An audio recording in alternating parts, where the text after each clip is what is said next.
Nightbirds on Nantucket by Joan Aiken 9. Kidnapped, Captain Casket is taken for a walk. Penn meets the doctor. The pink whale meets her friend. Breakfast on the beach. Dido struggled furiously inside the sack, but somebody tied her hands in front of her, so she was helpless. When she tried to run, the long sack, which came down to her ankles, tripped her. She fell to the ground and lay there, winded and gasping. Low voices were speaking nearby. She heard Aunt Tribulation. "Did you get the boy too, brother?" The answer was a grunt, which could have been yes or no. "That miserable little bread-no has been blabbing," Aunt Tribulation went on. "You can never trust scientists or foreigners, curse them. They've no sense. I always said it was a mistake to employ them." "My dear, it was essential," Mr. Slycarp's voice remonstrated. "He's the greatest European expert on guns.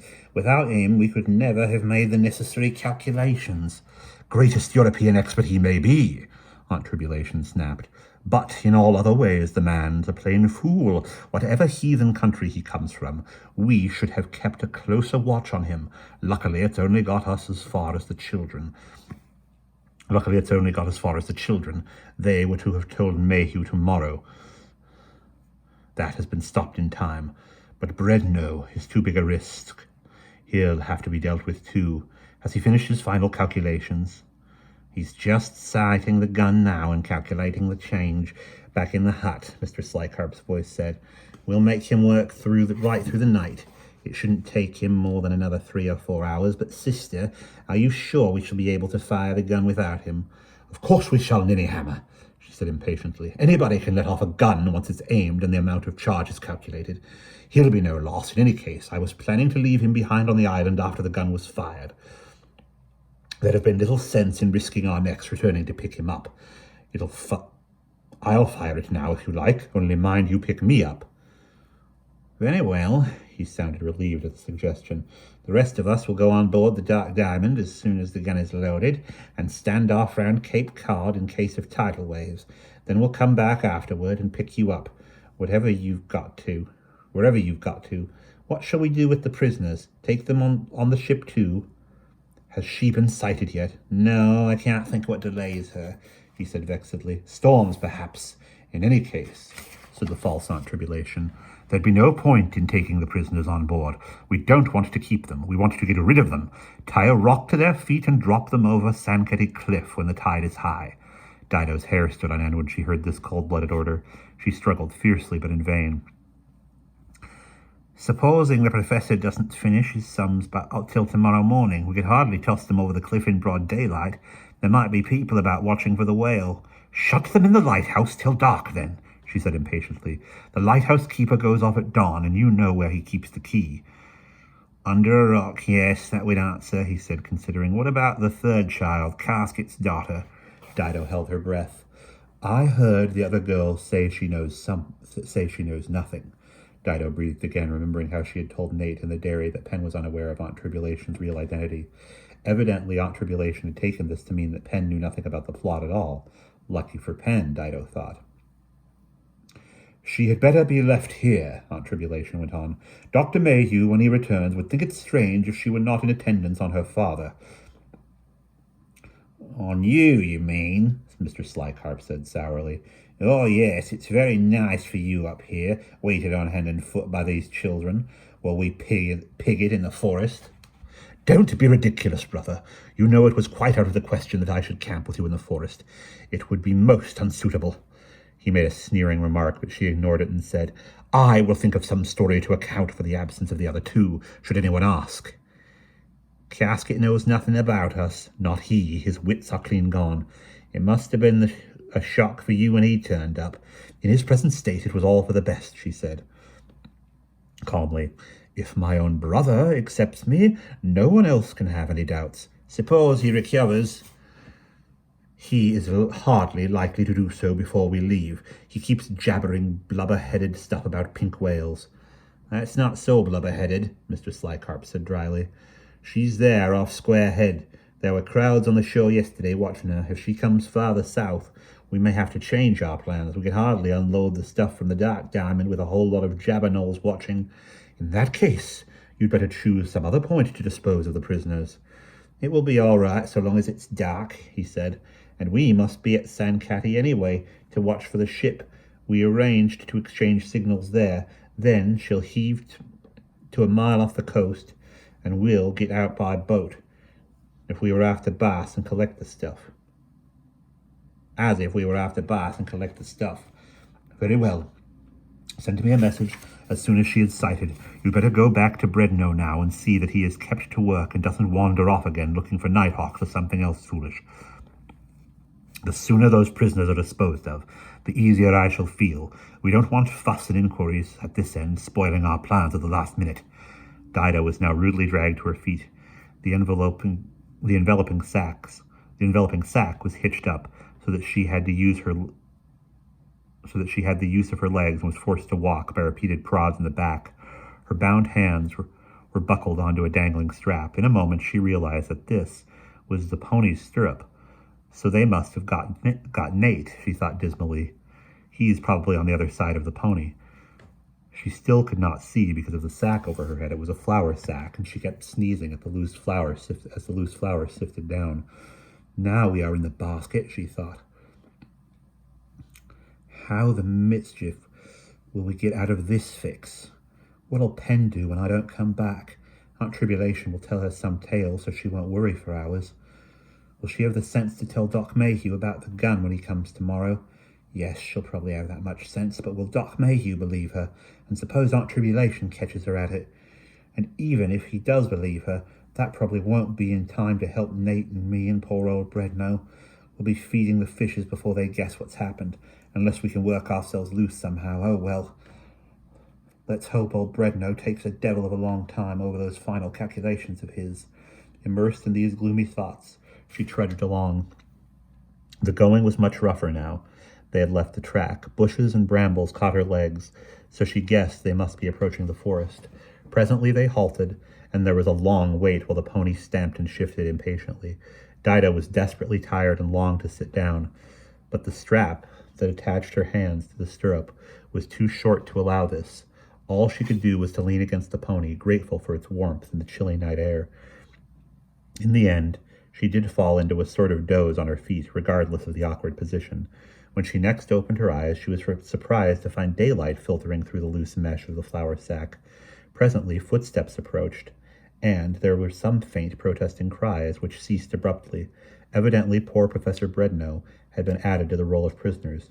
Dido felt sorry for him and remorseful that she had been the cause of the gang's decision to dispose of him, but, she thought, he shouldn't have invented the gun. I suppose he don't see the harm in it. He's like a child. Now the procession moved forward steadily for a considerable distance. Dido, stiff and aching all over, thought they might have gone 3 or 4 miles when at length they halted again, and their captors conferred in low voices. Too late to chuck 'em now. Broad daylight, and somebody might come along. Besides, it ain't full tide yet. No water at the foot of the cliff. Thank the Lord that Bredno took so long over his sums, Dido thought. Any sign of the ship yet? A voice asked hoarsely. No, there's a sail to southwards that looks like her. Oh, yes, there's a sail to southwards that looks like her. What in blazes is she doing down that-a-way? No wonder she's behind schedule, another voice complained. Gale blew her off course, maybe? Has the lighthouse keeper left yet? This was Mr. Slycarp. Half an hour ago. Bring them along, then. Best carry them for the last bit. Lucky we put them in flour bags and the weather's a bit thick. If anyone happens along, we're just delivering flour to the lighthouse. Mr. Slycarp laughed sourly. Dido was picked up and slung over somebody's shoulder, carried about 100 yards in a very jolting and uncomfortable manner, and then thumped down roughly onto a stone floor. Something, another body, fell heavily on top of her. She wondered if it was Nate or Bredno. Then she heard footsteps retreating. Have we been left alone? She wondered. Is there a guard? If so, he's keeping mighty quiet. I'll wait a little and see if he makes any sound. If not, I'll try to wriggle out of my sack. She waited. There was total silence. She found it hard to keep her eyes from closing. I'll count to 100, she decided. Then I'll move. Dunno when I've been so tired, though. Counting was a mistake. The numbers slipped by more and more slowly, tied themselves into knots, began to run backward. Before she had reached 40, Dido was asleep. The pony's footsteps died away down the track. Aunt Tribulation went back into the house. A delicious smell of broth filled the kitchen. She could hear the voice of Penitence upstairs in Captain Casket's room. "Try to take a little more, Papa, dear, to please me. Just a spoonful and a cracker, that's it. Famous. Now you may lie down and sleep." In a moment or two, Pen appeared, looking very white and fatigued, with the empty bowl and plate. "Well, miss," Aunt Tribulation snapped, "I notice you make broth for your father, but none for your poor old aunt, who's had charge of you all this time. Fine gratitude, I must say." "I'm sorry, Aunt," Penitence said tiredly. She pushed her hair from her forehead. "There's plenty more broth in the pot if you would like it. I can heat it up in a moment." "Very well, make haste." "Yes, Aunt." And Pen added gently, looking Aunt Tribulation straight in the face, "Poor Aunt. Is your rheumatism very bad?" "Mind your own business, miss." "Where's Dido?" Pen asked as she put the broth on the stove.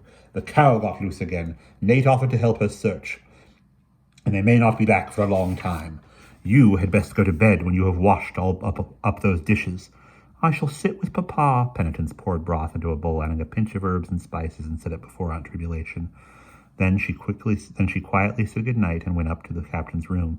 Aunt Tribulation sat at the kitchen table, grim and erect. Slowly, because it was so hot, she sipped at the steaming broth. Captain Casket suddenly woke up and looked about his room. The whale oil lamp was still burning brightly, but daylight was beginning to creep past the curtains. He saw his daughter, Penitence, sitting at the foot of the bed. She was very pale. "How do you feel now, Papa?" she asked in a low voice. "I am better, daughter. I thank thee. After that excellent broth and the good sleep is bought, I feel myself again." "Do you indeed, Papa? Truly? Well enough to get up and take a walk?" "Take a walk," he repeated in bewilderment. "Why, what o'clock is it then?" "Not long after dawn." "Strange time for a walk, daughter." "No, Papa, it is very urgent. It is dreadfully important. Do you think? Can you try?" "What for, my child?" "I will tell you when we are on our way. Please, Papa. I would not ask you if it were not so important. But if you cannot come, I shall have to go on my own, and I do not like to leave you." Captain Casket sat up and found himself fairly strong. "I shall do well enough, I thank thee, child," he said, when Pen offered to help him dress. She retreated to the kitchen and packed a basket of food. "Who is this?" Captain Casket said when he came downstairs. "Hush!" Penitence laid her finger to her lips and dragged him to the door. "I will tell you outside." He followed her, puzzled but complying. When they were well away from the farm, Pen turned to the right and took the track leading towards Sandcaddy. "Now," she said, "I will explain everything, Papa. But first, did you really not know the lady sleeping in the kitchen?" "Never saw her in my life before," declared Captain Casket. "She is not my Aunt Tribulation." "That lady? No, indeed, nor in the least like her. Tribulation is much shorter, with black hair and eyes." "Is she? I had not remembered, but suppose—" Pen said thoughtfully, "I was only 3 at the time I saw her. Well, Papa, that lady has been calling herself Aunt Tribulation and living at the farm for the last month." "I do not understand," he said, passing a hand over his forehead. "Passing herself off as my sister Tribulation? But that is infamous behavior. Then where is my sister?" "I do not know, Papa." "This is an outrage. We must go back at once and demand to know what she meant by it, and where Tribulation is. Some harm may have come to her." "Wait, Papa. Listen, I have not told you all yet. That is not nearly the worst. Yesterday, Dido and I helped the man who had fallen into the cranberry bog. He is Professor Bredno, a foreign scientist, and he has made a gun in the hidden forest which is going to shoot a shot right across to London and kill the King of England." Captain Casket sat down abruptly in a clump of broom. "I am not better," he said mournfully. "I am having wild delusions. I think my own daughter is telling me about a gun which will fire across the Atlantic. Next I shall be seeing pink whales." Pen pulled him to his feet. "Yes, you will, Papa. But please listen, it is true. It is a wicked plot by the English Hanoverians to get rid of King James." "But why?" asked her father doggedly. Not that I believe a word of this, mind thee, but why do they come all the way to Nantucket to fire at King James? Why not just do it across the Thames? Why? Penn said impatiently. Because nobody over here will bother to stop them. But in London, I suppose the king's soldiers would grab them if they so much as showed their faces. But that's not the worst, Papa. Speak on, then, daughter. Last night, Penn said breathlessly, I went out to the dairy for some butter, and what do you think I saw? The woman who calls herself Aunt Tribulation was there, and she and Mr. Slycop put a sack over poor Dido's head and tied her hands up with rope. And I heard Aunt Tribulation say that Dido and Nate were to be thrown over Sankaty Cliff. Why should they want to do that? Asked Captain Casket in perplexity. Because Dido and Nate had found out about their gun and were going to get Dr. Mayhew to stop them. And that woman who pretends to be Aunt Tribulation is really Mr. Slycop's sister. I heard her call him brother. Slycop? Is he too involved in this? I always thought he was a sly, foxy-faced fellow. I was glad enough when he failed to turn up for this trip. Mr. Slycop was helping to get the gun ready in the hidden forest. Oh, Papa, I was so frightened when I heard the things they said. I nearly screamed out to let poor Dido and Nate go, but I knew they would only put my head in a bag too, and then there would be nobody to help them or to look after you, Papa. So what did thee do then, daughter? I crept away in the shadows with my butter dish. It is fortunate that I am not very big, and then luckily Aunt Tribulation, Miss Slycop, asked me for some of your broth, so I dosed it with some of the poppy juice that Dr. Mayhew had left for you, and she went off to sleep in the kitchen, as you saw. Here, Penitence could not help giggling at the thought of successfully having put Aunt Tribulation to sleep twice in 24 hours. Dear me, daughter, was that judicious? But, Papa, what else could I do? They are going to throw Dido and Nate and Professor Bredno off Sankaty Cliff unless we do something to stop them. So as soon as Aunt Trib, Mr. Slycop's sister, was asleep and you were peaceful, Papa, I crept out of the house and went to the forest and warned the professor to take as long over his calculations as he possibly could. I do not think he precisely understood why I wished him to do so, but when I explained that the lives of my friends depended on it, and gave him some molasses candy, he agreed. Went thee to the camp of these villains in the... Thee went to the camp of these villains in the forest? But, daughter, was thee not afraid? Yes, I was, Penitence said in a low tone. I was dreadfully afraid. And did the others not stop thee speaking to the man? No, because they had left him alone in a little hut and was sitting outside round a fire, so I stole in very quietly, and he was very surprised to see me. Alack, said Captain Casket. He had halted, leaning heavily on his daughter's shoulder. Child, I am not so well as I thought. I must sit and rest a while. Perhaps thee had best go on to Sankaty without me. Yet what can one frail child do against such evil? I shall be in dread for thee. His legs failed him, and he sank into a clump of bayberry. Oh, Papa, cried Penitence in distress, can you really go no further? Look, it is not so much more than a mile now to Sankaty. You can see the White Tower. Child, I have outplayed my strength. The fever was a short one, but sharp while it lasted. Oh, what shall I do? Penitence wrung her hands. I shall have to go on, Papa. I must try to help Dido and Nate. They have been so good to me. Yes, thee must. I shall pray for thy safe return. Ask help of anyone thee may encounter. Yet it is not likely that many will be abroad at this hour, he said doubtfully. There may be some, said Penn with more optimism, because of She checked herself, gave her father a tender kiss, and hurried on toward the foot of the slope, at the top of which Sankaty Lighthouse stood on the cliff edge like a pointing finger. By great good luck, Penitence had not gone far when she heard the thud of hooves. Crossing her path lay ahead the road from Pulpus to Sankaty. On her left, she saw a cart proceeding at a smart pace. By running faster and waving a handkerchief, she was able to attract the attention of the driver, who slowed to a halt as she reached the road. Why, bless my soul, if it isn't little Penitence Casket, cried a cheerful voice. What are you doing out so early? Like all the rest of Nantucket, come for a sight of the pink whale. She's a bit farther up the coast, child, towards Squam, but heading this way. How's my patient this morning?" It was Dr. Mayhew driving Mungo. "Oh, Dr. Mayhew," cried Pen thankfully. "I was never so glad to see anybody in all my life, never. Will you help me, please?" "Of course I will, child. I was just on my way to visit your father as soon as I'd seen a patient in Sconset. I spent the night with Mrs. Pardon at Pulpus, and then I thought, I'll just have another look at this famous pink whale, and if she's still there, and old Jibba's casket is able, I'll take him to see her. A sight like that might be just the thing to put him on his legs again." "Oh, yes," cried Pen.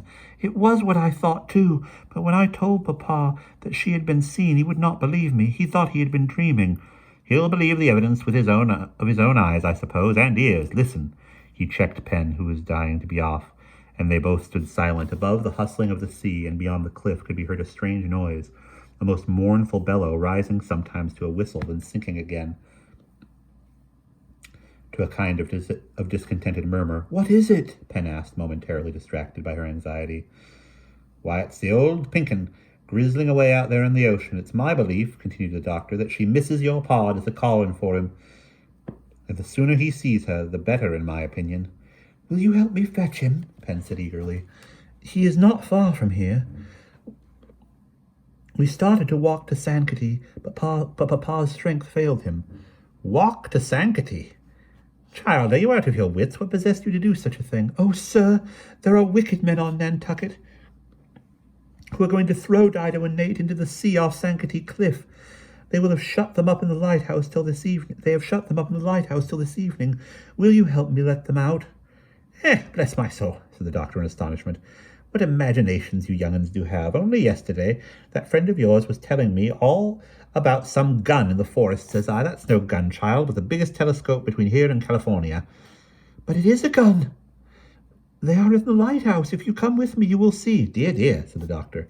"Ah, well, I always say it does no harm to humor people in their fancies. What shall we do first? Then pick up your father, or go to the lighthouse?" "Oh, the lighthouse, please," Pen said, clutching his arm in anxiety. "Every moment may be important." "Very well. We'll see how fast this canny old mule of yours can go if he's pushed." Mungo was cooperative, and it took them only another 10 minutes to gallop up the hill to the lighthouse. The place seemed totally deserted. A chill wind blew the grasses and straggling shrubs which covered the sand hills round about. Beyond the low cliff, the ocean growled out and whispered. The desolate bellow of the pink whale could still be heard farther north. "Oh, quick," whispered Pen as the doctor tied Mungo to a railing. "Suppose we are too late." "What about the key, child?" "I heard Mr. Slycop say it was kept under a rock." "It'll be close by the door, I reckon," grunted the doctor, and soon found it. "Well, now, where's these poor castaway captives of yours?" He thrust the big key into the lock, turned it, pushed open the heavy door. "Anybody about?" he called and walked in with Pen close at his heels. The round room was empty. "You see," Dr. Mayhew said indulgently, "all imagination. As I was But Pen had darted in horror to a pile of flour sacks and bits of rope. "Look!" White as a sheet, she held up a length of rope. "There's blood on this, Dr. Mayhew. Do you think they've thrown them over already?" "Thrown? Hey, let's have a look at that rope. Yes, there's blood, sure enough," he murmured, inspecting it. "And recent, too. It's hardly dry. What in tarnation's name has been going on around here? Can there be some truth in this child's story?" He stared at her in doubt. "Hush," whispered Pen with terrified eyes. "What's that sound?" They listened and both heard it. A step on the winding stair overhead. Then all of a sudden a voice came bursting. "As I was a-walking down Warwinet Way, I met a young maiden, and this she did say, 'Oh, Pocomo's pretty and Quiddet is quaint, but the swimming on Surfside is fit for a saint. And Madicat's modish and Sconset's sedate, and Shimo is sheltered and the Great Point is great.'" "Nate!" cried Pen. Nate, is that you?" "It's never penitence." He came clattering down the stairs into sight. "And Doc Mayhew, too. Well, of all the luck, chop me into chowder. However did you get here?" "Where's the others? Where's Dido and Professor Bredno?" "Just a-coming down," he said, grinning. "It's a powerful long stair. We'd been up top trying to work out whether if we tied all the bits of rope together they'd be long enough To let one of us down to unlock the door from the outside. Dido thought yes. Professor Bredno thought no. I'm glad we didn't have to try. Hey! He yelled up the stair. Pen's here with the doc. Come on down. Penny!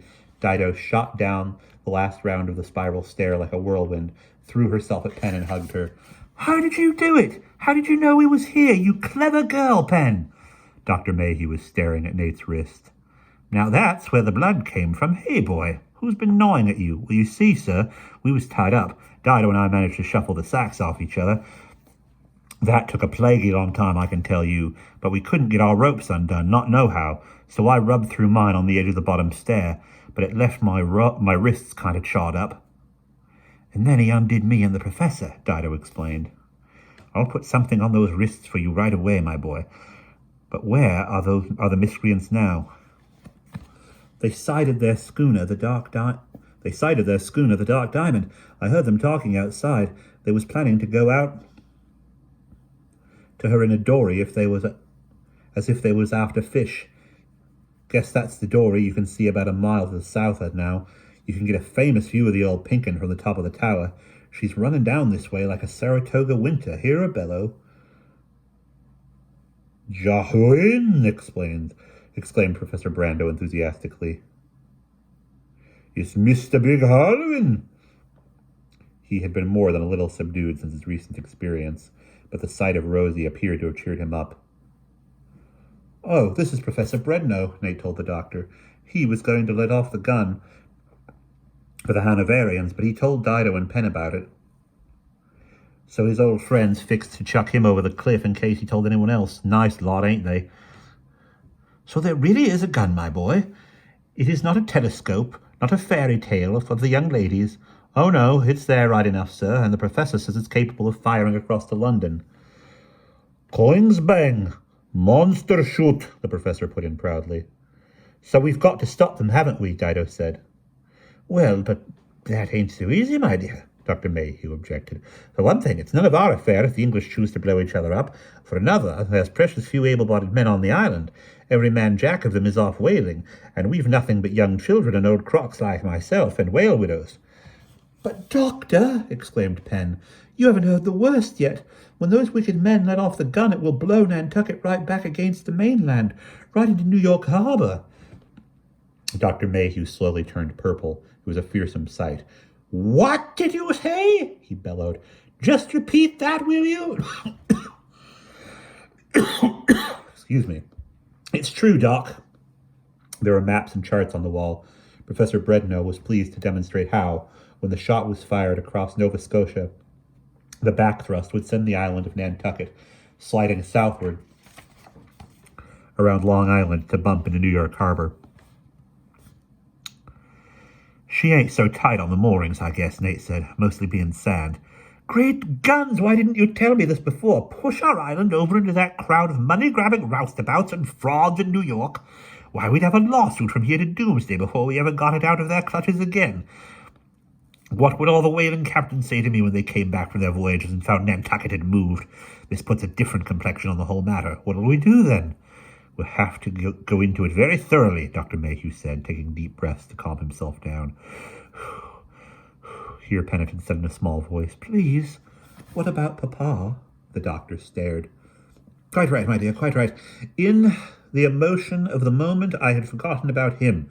We must go to his aid at once. Nate, just run up and make sure those scoundrels are well away so that we can leave the lighthouse in safety. Nate repeated that both the Dark Diamond and the dory had shifted south. The Dark Diamond was almost out of sight around the corner of the island at Tom Never's head, and the dory was pursuing her. Guess they don't want to get mixed up with the old Pinkin, he said. She's middling close now. Hear her whistle? Indeed, the whale was letting off regular blasts like the siren of a lightship, almost as if she were trying to attract somebody's attention. With one accord, the whole party moved outside to look for her. Why, there's Papa! Cried Pen joyfully. He must have felt himself sufficiently rested to follow me. Papa, do you feel all right now?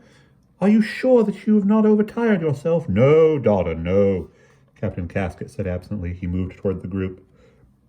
The hillside where they stood sloped up quite steeply past the lighthouse to the cliff edge, so that it was not possible possible to get a view of the sea until one stood on the very summit. "What is that sound?" said Captain Casket. "Take care, Papa!" cried Pen anxiously. She darted to him and held his arm, supporting him tenderly. They moved on together and stood at the top of the cliff. A great sigh burst from Captain Casket. "Oh," he said brokenly, "I am dreaming again. I must be, but it is a beautiful dream." "No, Papa, no dream. We all see her too.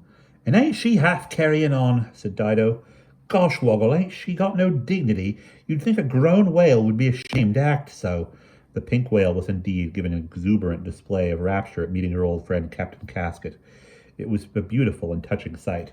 She leapt clean out of the water a great many times, as if bent on demonstrating how high she could go. She repeatedly dived and came up, rolled playfully from side to side, waving her flukes, and as Dido said, ogling the captain like an orange girl. "I am not dreaming," Captain Casket said. "No, old friend. She's there, sure enough," Dr. Mayhew assured him. "Looks like she remembers you all right, too." "Then it is the little whale calf I put back into the sea all those long years ago, and I have not been dreaming. Then or now, I always wondered if I should see her again. Hoped I should. And then, one year at Fiji, when I heard the islanders speak of a great pink sea dragon, I wondered if it could be she. I have been seeking her ever since." "Oh," said the captain brokenly, "I must go down to her." "Pray be very careful, Papa. Why don't we all go down?" Dr. Mayhew suggested. Didn't I see you with a basket of food, Pen? How about breakfast on the beach? I need a bite of food to soothe me. Help me to marshal my thoughts. Those ruffians are not likely to come back. Well, she's out there, and it's not a sight to miss." So Pen fetched the food from the cart, while Dido and Nate prospected for a path down the cliff, and then the whole party descended to the beach. Captain Casket made straight for the edge of the ocean, and Pen had much ado to prevent his wading in, so eager was he to approach as close as possible to the pink whale, who luckily saw his intention and swam in near to the land.